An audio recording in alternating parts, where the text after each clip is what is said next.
सकती। हाँ हाँ दीदी, मत करो, जा रही हूँ मैं। वैसे भी मेरे बीत जाता है, इसकी बात है और किससे। आप सोच रहे होंगे 9 रूप तो देवी के होते हैं, फिर बहू? भाई बहू भी तो लक्ष्मी का रूप है।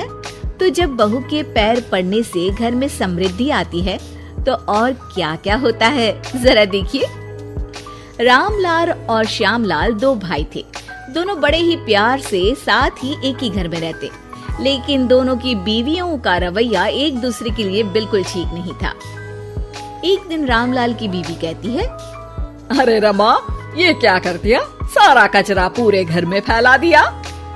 माफ करना दीदी, मैंने रखा तो एक ही जगह था, लेकिन हवा इतनी तेज चली कि उड़ गया। अभी उठा देती हूँ। हाँ हाँ जल्दी करो। और एक बात, अब भाई साहब से बोल देना कि 2 रसोई कर ले। पता तो है मेरा बेटा सोहन बड़ा हो गया है, अब लड़की वाले भी आने लगे हैं, तो उसकी शादी हो ही जाएगी इस साल। हाँ हाँ दीदी, मेरा बेटा विहान भी तो बड़ा हो गया है और उसकी भी तो शादी होनी है। ठीक कहती हैं आप। अब हम ऊपर वाले तल्ले पर शिफ्ट हो जाएंगे। मैं विहान के पापा से बात कर लेती हूँ। बात नहीं करना, शिफ्ट होना है, क्योंकि मैं अब साथ नहीं रह सकती। हाँ हाँ दीदी, ठीक है ना। फिर क्या, हो जाते हैं एक घर के एक परिवार के 2 टुकड़े और 2 रसोई, दोनों के बेटों की शादी। और फिर शुरू होती है कहानी। अरे मेरी बहू तो ढेर सारा दहेज लाई है। ये देखो, बड़ा टीवी, एसी, कार और गहने भी। दीदी ये तो बहुत अच्छा है, लेकिन है कहाँ आपकी बहू? वो सो रही है, थोड़ी रिजर्व टाइप की है ना, अपने ही कमरे में रहती है और ज्यादा बात भी नहीं करती। तभी रमा की बहू की आवाज आती है, माँ कहाँ है आप? जल्दी आइए, नाश्ता ठंडा हो रहा है और मुझे भी भूख लग रही है। आ रही हूँ बेटा, रुक। दीदी चलो क्या?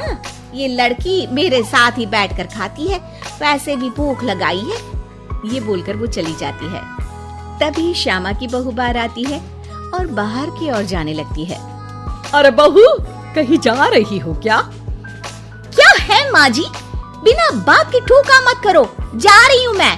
वैसे भी मेरे पापा ने कार घर में रखने को तो नहीं दी है ना। अरे नहीं नहीं बेटा, बिल्कुल बिल्कुल, घूमो घूमो। मैं तो कहती हूँ मुझे भी साथ लेकर जाया करो, साथ ही घुमा करेंगे। अरे नहीं नहीं, मैं आपके साथ बिल्कुल भी कंफर्टेबल नहीं हूँ। वैसे भी मैं शॉपिंग में जा रही हूँ, कहाँ आपको टांगती फिरूंगी। ये बोलकर श्यामा की बहू निकल जाती है। तभी उसके कान में ऊपर वाले तल्ले से हंसने की आवाज आती है। अरे ये कौन इतनी जोर जोर से हंस रहा है? ऊपर जाती है, जहाँ वो देखती है कि रमा और उसकी बहू साथ बैठकर बातें कर रही होती हैं। फिर तो मम्मी जी इतना मजा आया कि मैं क्या बताऊं। हाँ हाँ बहू, सुनने में ही हंसी नहीं रुक रही। तू तो वहाँ मौजूद थी। तभी दोनों की नजर श्यामा पर पड़ती है। अरे ताई जी आइए ना, आइए। वो उनके पैर छूती है और फिर चाय बनाकर लाती है। श्यामा अकड़कर कहती है, अरे नहीं नहीं, मैं चाय वाय नहीं पीती, बस हंसने की आवाज आ रही थी तो सोचा बता दूं कि टीवी की आवाज धीमी कर लो। अरे टीवी, वो देखो दीदी धूल खा रहा है, वक्त ही नहीं मिलता देखने का। बहू के साथ वक्त कैसे बीत जाता है, इसकी बातें और किस्से कहानी किसी सीरियल से कम नहीं होते। श्यामा को खुशहाल रमा को देखकर जलन होती है। हाँ हाँ, मैं तो तंग आ जाती हूँ इतनी सारी बातें करके, मुझे तो सुकून पसंद है। ये कहकर श्यामा चली जाती है। अगले दिन रमा अपनी बहू के साथ घर से जा रही होती है कि तभी दरवाजे में श्यामा उन्हें टोकती है। अरे कहाँ जा रही हो दोनों? अरे देखिए ना दीदी, इसे शॉपिंग करने जाना था। मैंने कहा अकेली चली जा, तो कहने लगी मम्मी जी आप घर में अकेले बोर हो जाओगे ना, आप भी चलो हमारे साथ। अरे अब इस उम्र में तू कहाँ घूमेगी? अब देखते हैं दीदी, जहाँ ये लड़की घुमा दे। मेरी बहू भी कल गई थी कार चलाकर। हाँ। तभी रमा की बहू कहती है, ताई जी मुझे तो कार चलानी नहीं आती, लेकिन हाँ इस सुहाने मौसम में मम्मी जी को स्कूटी की सैर करा देती हूँ। श्यामा का मुंह बंद हो जाता है। वो अपने कमरे में चली जाती है जहाँ उसकी बहू बैठकर अकेली टीवी देख रही होती है। बहू तू भी कुछ बातें किया करना, मैं अकेले अकेले बोर हो जाती हूँ। तो क्या मैं यहाँ आपको एंटरटेन करने आई हूँ?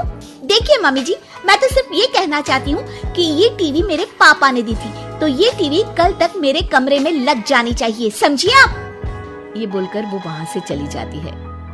श्यामा सोच लेती है कि वो अब ये सारी बातें अपने बेटे को बताएगी। शाम को उसका बेटा जब घर आता है, अरे देख बेटा, तेरी बीवी सारा दिन अपने कमरे में रहती है, न बात करती है न चित। मैं बूढ़ी सारा दिन भूत की तरह अकेली घूमती रहती हूँ घर में।